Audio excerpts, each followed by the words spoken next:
Hello there, welcome back and welcome to part 83 in our build log series of the Trumpeter 1:200 scale model of the Titanic.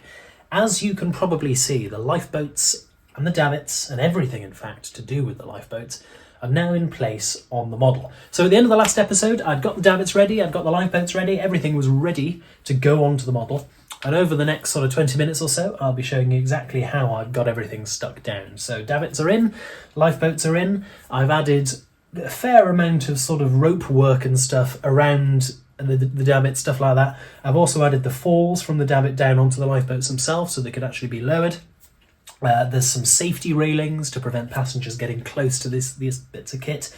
There's also some sort of chains and ropes which sort of held the boats down onto the deck. So there's loads and loads of little individual bits and bobs that I've been working on over the last week. It's been a lot of work. But it does look really cracking now, and I have to say it really sets off the ship. It does. It looks really nice now. The decks looked a bit curious with sort of gaps where the lifeboats should have been before, but now they're in.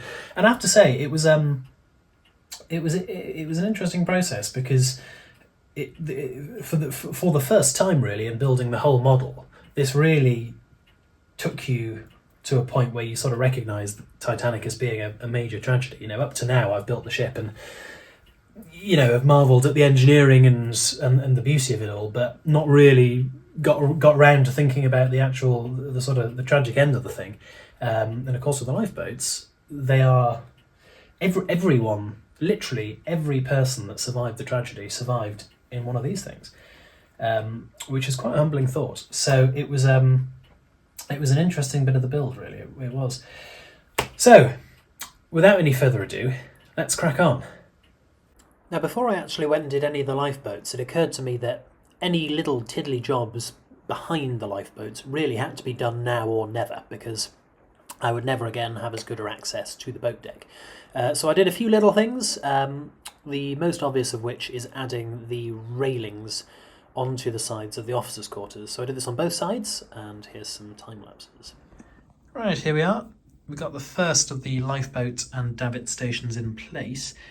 Davits are glued down, lifeboats are not. And this was relatively tricky to get right, actually. In the end, I've done it by eye, but from measuring up afterwards, these are almost exactly the same distance apart. So doing it by eye was really just a conscious decision because I thought that would be appropriate. But in the end, they've actually ended up being very evenly spaced anyway. As I say, davits are glued down, lifeboats are not. But what we did was I put all the davits in place where I thought they were going to be, got the lifeboats in place, and then just sort of tweaked and changed using a bit of blue tack to hold things in place until I was content that I'd got all the equipment in the places that I wanted it. So as I say, the davits are glued in. The lifeboats do come out as so. And the reason for that is because there's a reasonable amount of stuff that needs to be added in and behind the boats before we can finish this area. And it's easier to do that when the lifeboats aren't in situ. Simple as that. So there's some bollards which we use to keep enough friction in the ropes that the boats wouldn't just drop. If you watch the film Titanic, you'll see them being used a lot. You sort of loop the falls down around them, and then that allows a person to hold the rope and feed it through the pulley system, which lowered the boats. They need to go in, and they are going to go, I think they pretty much sit right there at the end of each of the davits. So there'll be one there, and another one here and here. In addition to that, there will also be some fencing. So the lifeboats were not really meant to be accessed by the public during normal operation, and so there were some fences that just separated the lifeboats off from the passengers. Now do note that those fences were only used in sections where passengers would be treading. So for example, in the officers' promenade, there weren't any, because officers, I assume, were presumed to be aware enough of the hazards to not need a railing to protect them from them. Whereas aft, the passengers had railings to protect them. So there's those that need to go in as well. So easier to do that when the lifeboats aren't in place, but of course can't be done until you have the davits exactly positioned. So that's how we've sort of built up the scene. In other news, other things that I've done, I've already shown this clip, but I've added all of the handrails along the officers' quarters. Curiously, and I've checked this and it is validated by photos, curiously, this is the only part of the ship I can find where handrails are white, not brown.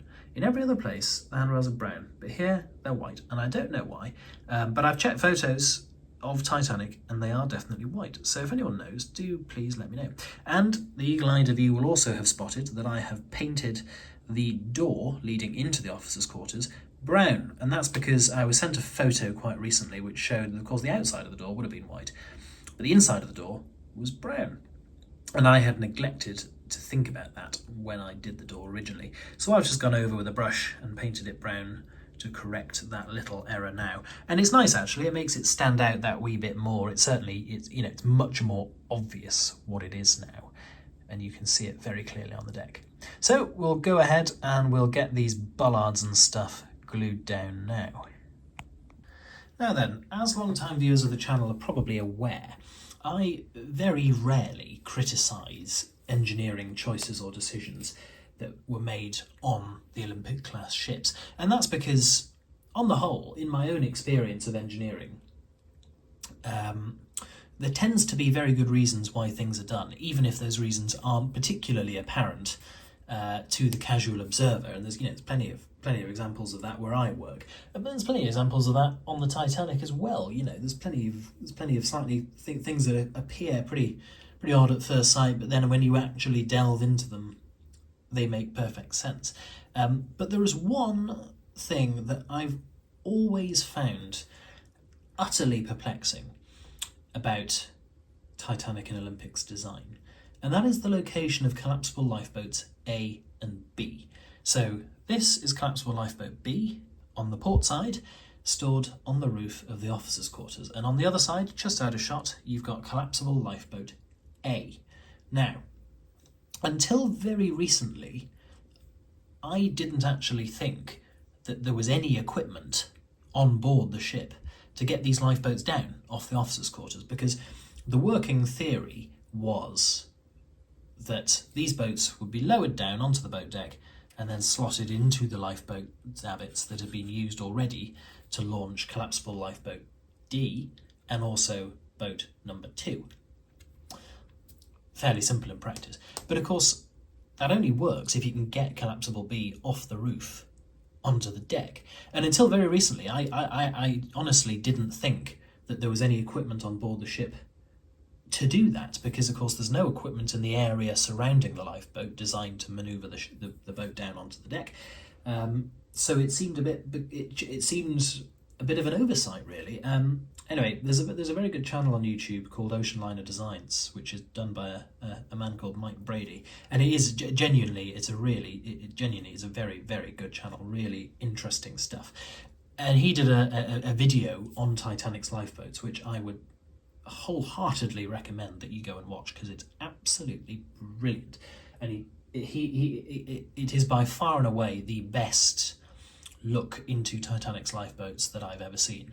He explains at length why lifeboats weren't quite the brilliant system that we see them as now as a result of Titanic sinking, and talks about the reasons behind that and stuff. It's a really good video. Anyway, watch it if you're interested. But one of the things that he says is that there was actually some equipment on Titanic to get these lifeboats down onto the boat deck. Unfortunately, that equipment was stored in the forecastle, right at the front of the ship. And of course, by the time on the night of Titanic sinking, these boats were anywhere near remotely ready for loading, that part of the ship was far underwater. And so what ended up happening was the crew tried to get these boats down by sliding them on oars, or indeed, in some cases, they actually just fell. And Collapsible B famously left the ship upside down, and about 30 people, I mean, it's an unbelievable story, but about 30 people managed to survive on an overturned collapsible lifeboat for the entire night until the Carpathia arrived. Absolutely beggars belief. And I mean, at one point, when the sea started getting a bit rougher as dawn came, they had to stand on the overturned lifeboat and sort of lean with the swell of the sea to stop it from capsizing. Just an unbelievable story.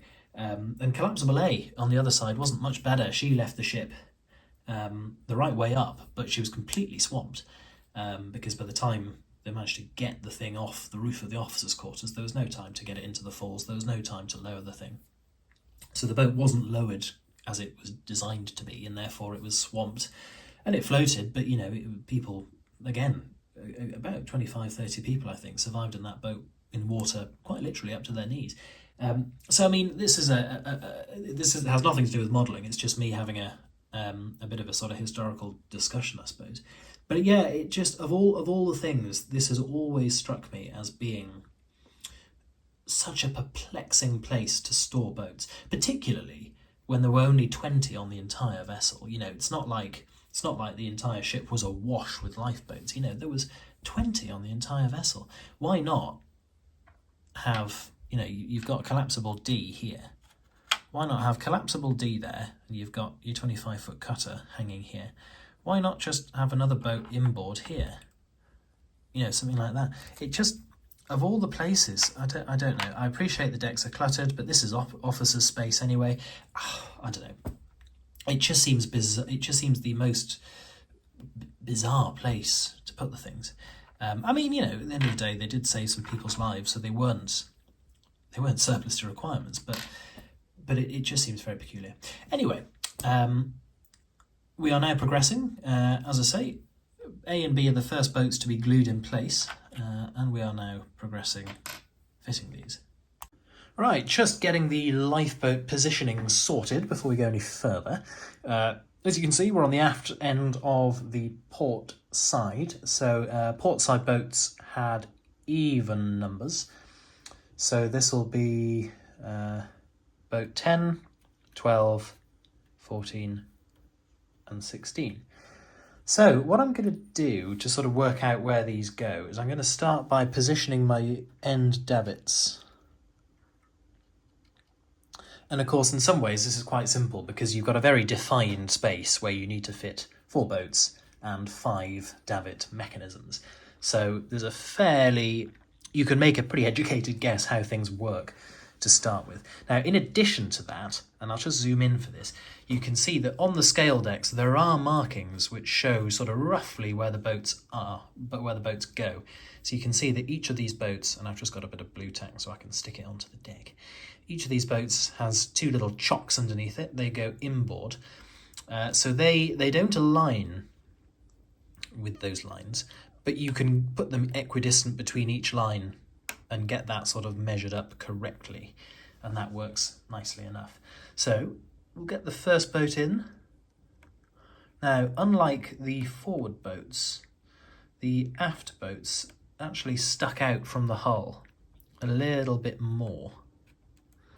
So that's what we're going to do there. And this is, you know, this isn't final positioning or anything like that. This is just getting stuff roughly in place. So we'll get the next one in.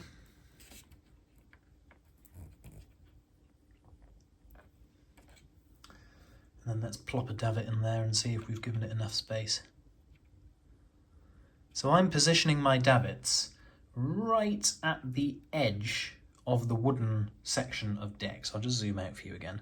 You can see that this one is right on the edge of the wooden decking. Same with that one over here. So we'll pop the next boat in. This will be boat 14.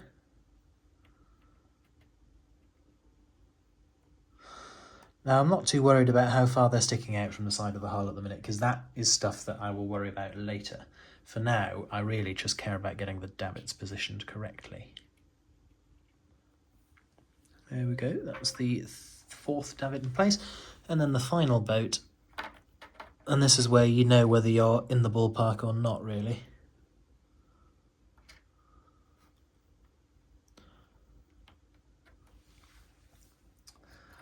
Okay.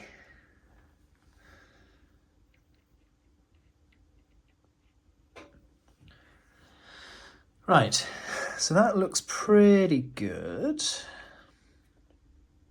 I think this boat needs to come forwards a wee bit.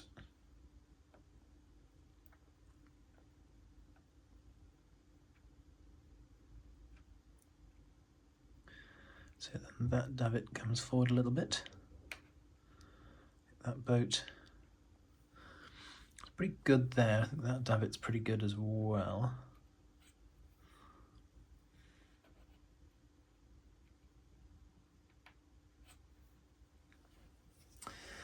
And this last one.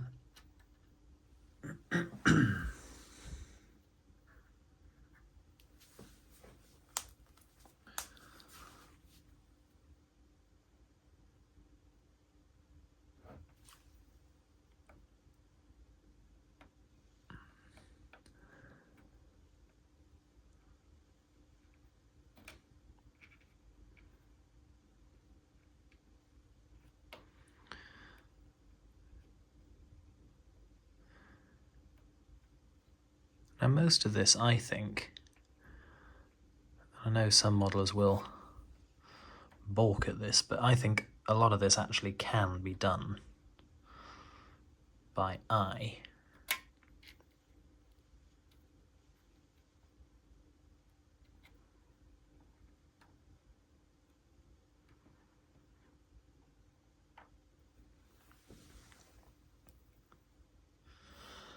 That looks pretty good, actually.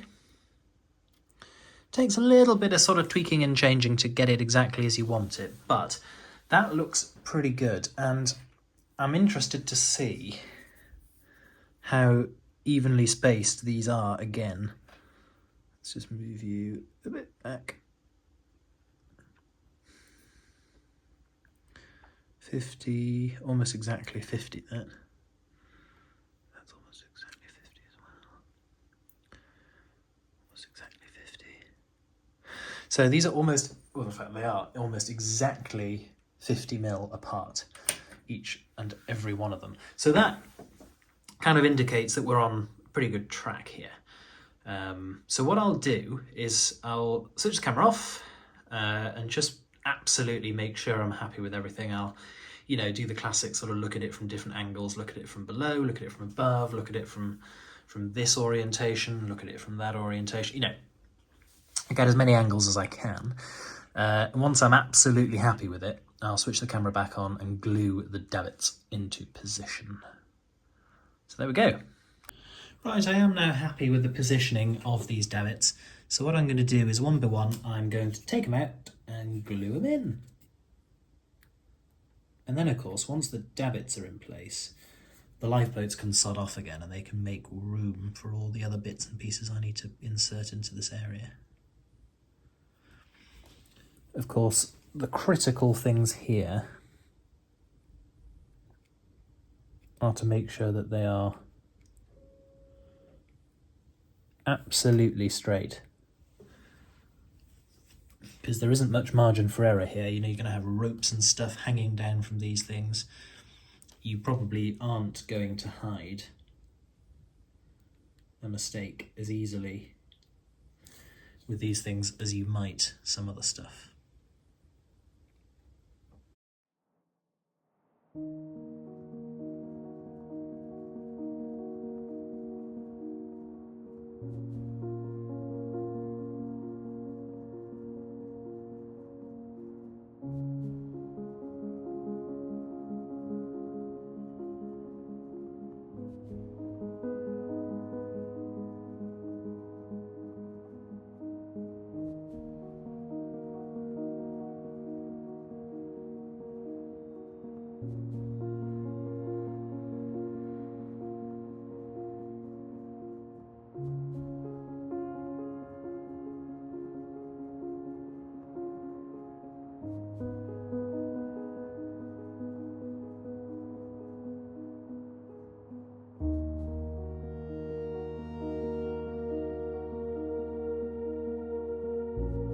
So there you go, they're in, and I just thought I'd show you them without the lifeboats.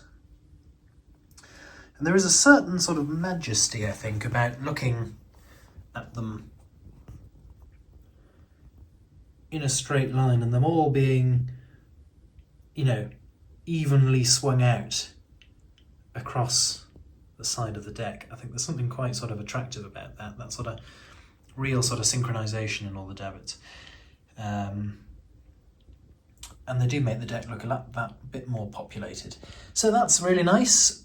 Now what we need to do is we need to add the bollards, which were at the base of each of the davits. I've already done them on the front, and you can see them here. Let's see if we can get a focus. There's one. These are the things that people hooked the ropes around, the falls around, when lowering the lifeboats. So there's one at each of the crane jibs, one for each of the davit arms. So these now need to be added to the aft section as well.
Right, I'm just going to show you how to do this rope work.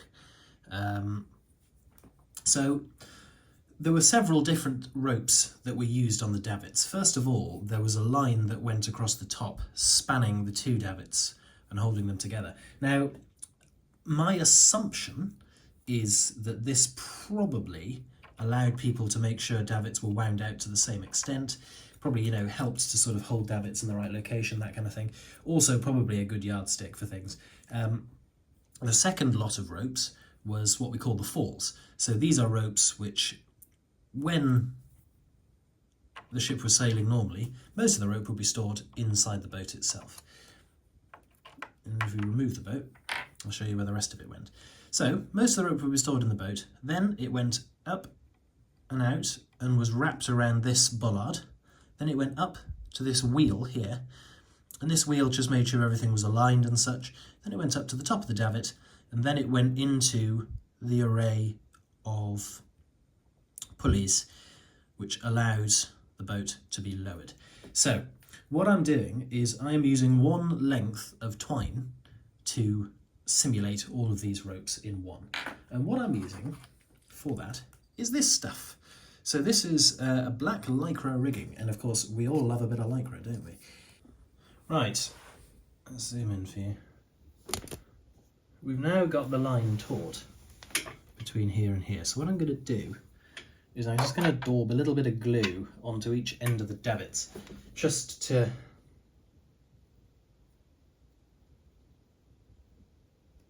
pin that line in place and make sure it doesn't move.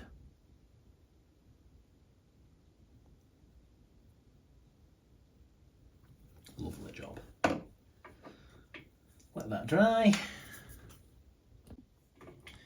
Right.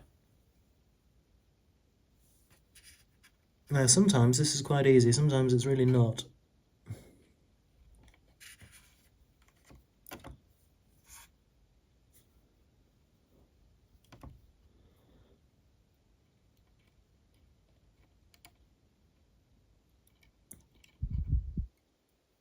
There we go. See how that's now sort of stuck around it. And what I'll do, as again, I'll just put a dab of glue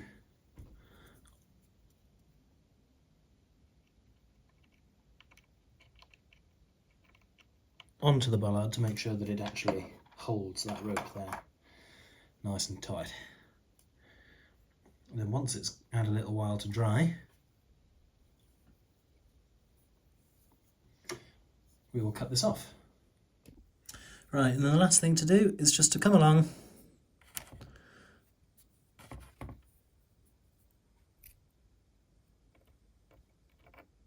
with a pair of thread scissors and cut off the excess. We'll do the same on the other side.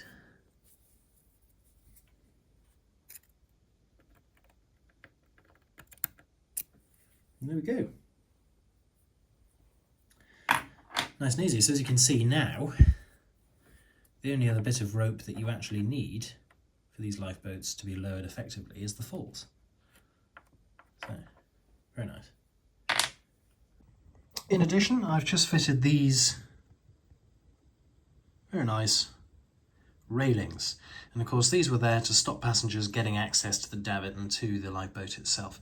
Note that on the forward ones, there was only a railing here and here.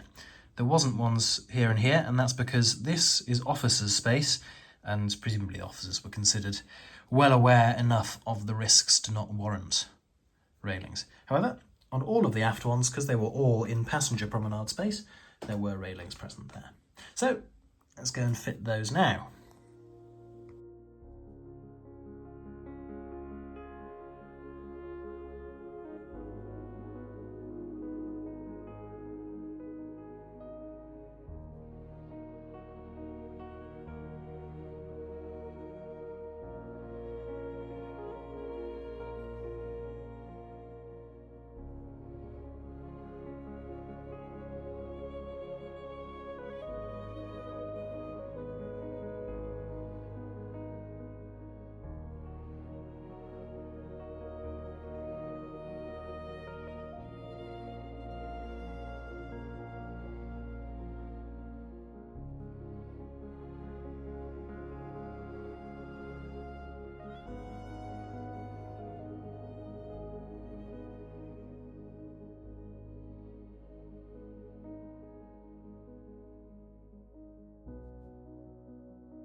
Right, the falls. Falls are a Ponzi way of saying the ropes that lowered the lifeboats. These things here. So you've got a pulley at either end and then a series of ropes. Combining them all together, which gives you mechanical advantage, allows you to lower a very heavy thing with only one person. Clever. Anyway, on my model, we're using KA photo etch, but we're also using China 3D lifeboats. So there's a little bit of a sort of mix and match of products that might not necessarily have been married together perfectly. So a little bit of problem solving to be done. On these ones, it's not so bad because the falls fit quite nicely and they connect into the lifeboat and up onto the davit. That's fine. However, on the aft boats, you'll notice that they're a bit more swung out over the side.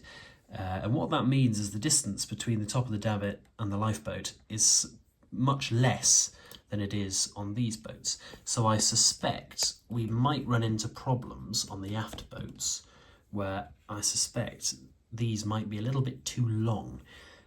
So we might have to do some surgery, you know, chopping bits off and what have you. But we'll see how we go. For now, I'm just going to do these two falls on boat number 4 for you. So, to start with, we need to bend them up to make the pulleys.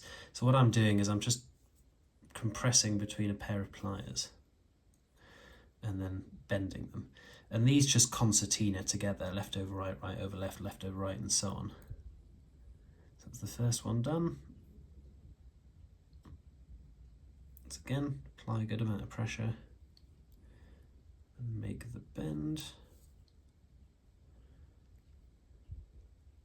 You could use a bending jig, but I just find this is a little bit easier.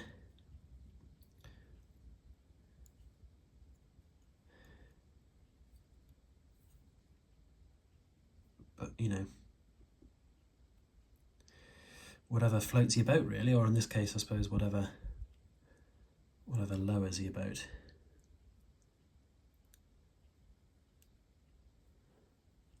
Last one. And these do actually become really beautiful bits of work because you end up with a piece like this. Let's see if I can get it to zoom in. And the pulleys really look like pulleys. And you've got all of those ropes spanning between them. It really is gorgeous detail for a model of this scale to have pulleys with, you know, 6 lengths of rope going around them. It's really quite special, I think. So I've just zoomed in. So what I'm going to do is I'm going to get the pulley and the fall in between the lifeboat and the davit, and then we'll do the gluing second.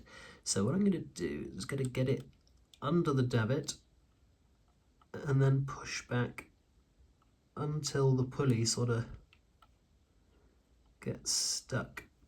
And basically what we're doing is we're sticking that in this little sort of parting in the boat's canvas. And you'll see now that the pulley, without any glue,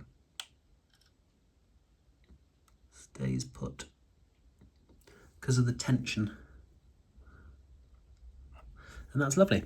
So that's now not glued, but it's being held in place. So what we'll do now, I've got a new needle, which I'm using as a glue applier today, and we'll just get some glue, daub it on.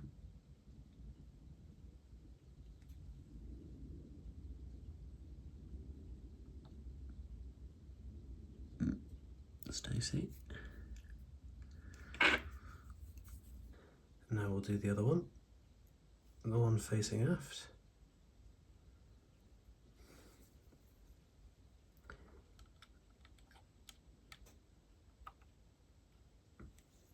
Lovely job.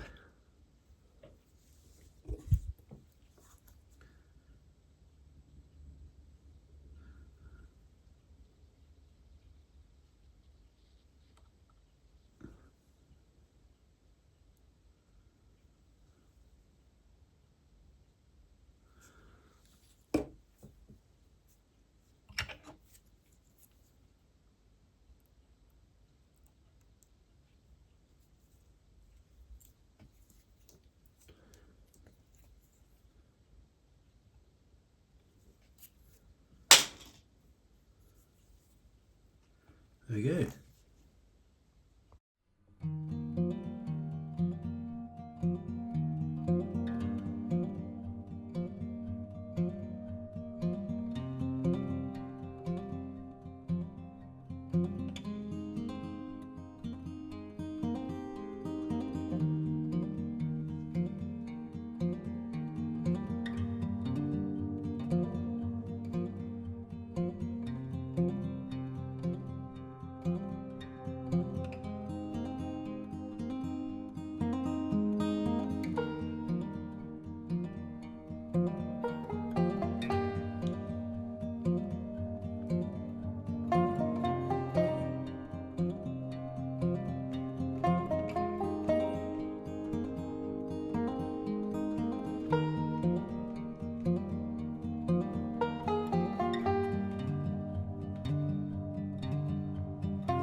So there we go. As you can see, all of our boats, save for the 25-foot cutters, now in place. 25-foot cutters, of course, haven't yet gone in because they're just a wee bit too delicate. You know, they're swung out over the side. There's a lot of scope for them getting knocked and damaged, so we'll put those in a bit later when the model is approaching completion. But nonetheless, the lion's share, 18 of the 20 boats, are now in, and they do really, really look absolutely lovely. And as I say, one of the more thought-provoking parts of building this model, because of course these were the means by which those that did survive managed it, you know. And they look really lovely. I'm happy with how the KA and China 3D stuff has worked together. I'm glad I used what I used, you know. So there we go. It's been a long video. I think we're on to about 35 minutes now, of which most has either been me waffling away or doing genuine modelling. So hopefully it's been entertaining. There is a little thing left to do at the ends, at the davits, at the end of the runs. There were railings in place, and these were just there once again to stop people sticking their hands where they perhaps shouldn't be, because of course, you know, there are lead screws and entrapment risks with a davit, so you don't really want passengers popping their hands in there. So on this davit here there would have been a railing, and probably also on this one as well.